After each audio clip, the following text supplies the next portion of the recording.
Hello, everybody. Thank you for joining us here at the First Alert Desk on Atlanta News First Plus. It is 10 o'clock on your Wednesday. We're about halfway through the work week. Hoping you all have had for the most part, safe and dry week. We know we had severe weather yesterday that, if you were with us, you saw had impact on so many of you on the road, so many of you possibly traveling, just going about your day during this work week.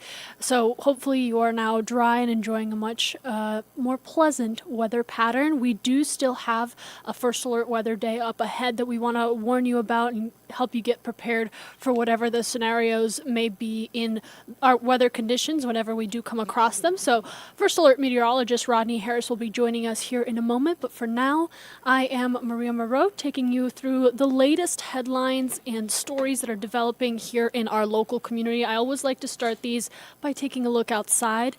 Nice, cloudy, beautiful day here in Atlanta. Let's get you caught up on the latest story, starting with this one here. As you can see, the first the first day of trial for 60 protesters in connection with the Atlanta Public Safety Training Center protest. That begins today. It comes as a Fulton County judge says part of Manuel Terran's diary can be used in the case against protesters linked to a movement known as Stop Cop City. Now, Terran is a protester who was shot and killed at the site last January. State troopers said that they found the diary at the site of Atlanta's future police training center after the shooting. That's that diary that you're taking a look at on your screen. Officials say the diary is filled with anti-police rhetoric. So we'll follow the developments to come out of that. Of course, keep you updated on what takes place today. Hey, also happening today, jurors are expected to resume deliberations after a mother was accused of killing her 6-year-old son. Teresa Black is accused of killing William Hamilton in 1999 and leaving his body in a wooded area. Now, the case went cold after William's remains went unidentified until nearly 2 decades later. Prosecutors closed their case, arguing that Black killed William and that he died of an overdose after medications were found in his body. Now, Black's attorneys argue that there is no evidence that she killed her son. A verdict could come down as soon as today, so it's a good reminder for you to have your Atlanta News First app downloaded so you can be alerted when that decision drops. And 41,000 people could soon be deciding on whether they want to be part of a new city in Gwinnett County. Republican House Representative Clint Dixon says the proposed city of Mulberry could give citizens there more power. Atlanta News First reporter Tori Cooper explains. If it's passed here in the legislature, it would go on a referendum. And so the citizens, so the 41,000 folks within that boundary would get to vote. Republican House Representative Clint Dixon has a vision for a new city in East Gwinnett County. Kind of the big plus for the folks within the city limits, because of the outcry on what's happening with zonings in the area, they would have complete control over that. Dixon says Gwinnett County is currently made up of over 900,000 people and is set to surpass 1 million in the next 20 years. He says if people vote to create the new city of Mulberry, it would help create a more focused form of community leadership and support services. We would have 5 districts, so there'd be 5 council folks.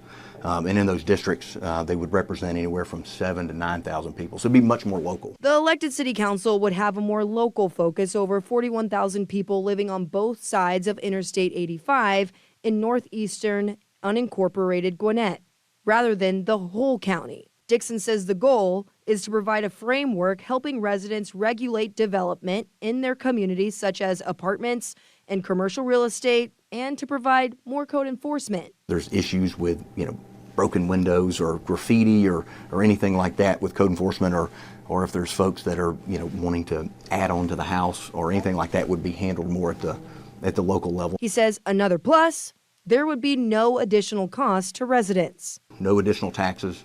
There'll be no property tax levied to the city. You would still pay your property taxes to the county, but no change would happen there. Tori Cooper, Atlanta News First. And are you looking for a job? It is hiring season after all, and Chamblee police are actually getting in on that hiring and trying to bolster their own force as more and more officers are needed for the city. And the department is hosting a job fair this weekend, and they are paying pretty good, I would say. Right now, Chamblee boasts a police force of about 65, and they're offering one of the highest salaries in Metro Atlanta, with those salaries ranging from $66,000 to about $90,000. Plus, new recruits can also receive a monthly $800 incentive if they live within the city limits. Now, Chamblee says that they need police officers, 911 dispatchers, and court bailiffs. Saturday's job fair is happening from about 10 a.m. to 3 p.m. at the Chamblee Police Department off of Buford Highway. And now, pro tip, do come prepared if you are interested in any of these positions. They do plan to conduct on-the-spot interviews. So there you have it. And speaking a little more on the severe weather pattern that we saw yesterday, crews are still busy helping thousands of residents across the state who lost power during that severe weather event. Georgia Power crews have been really working around the clock to get the lights back on for these folks. Atlanta News First Bridget Spencer went down to the Georgia Power Storm Center to take a closer look. Well, those storms really did pack a punch for a lot of people across the state, but Georgia Power is making progress restoring power to thousands of people across the state. We got a look inside the Georgia Power Command Center, where they were hard at work identifying problem spots during the storm and sending out crews. They were tracking those storms statewide, getting thousands of calls yesterday, as you can imagine, due to all the heavy rain and wind that was knocking down trees and power lines. A spokesperson telling us they had to wait for the brunt of the storm to pass before getting crews out there. We have to wait until the storm passes through and all of the winds and things have subsided so our crews can get out there safely. Now, although the storm has passed, the cleanup really is only just beginning. You may find some standing water and some downed power lines across the metro. They say be sure to avoid that for your safety. In Atlanta, Bridget Spencer, Atlanta News First. Yeah, and just to give you all a heads up, we are still monitoring more weather that you might want to be prepared for. I have meteorologist Rodney Harris here I'm going to switch out with as he explains what's still up ahead. And Maria, we do have a first alert weather day for Friday that we want you guys to know about because we do have more storms in your forecast. These storms could be severe, especially south of Atlanta. So what we're starting with, Maria, is what you see there on the right-hand side of your screen. That's the current map.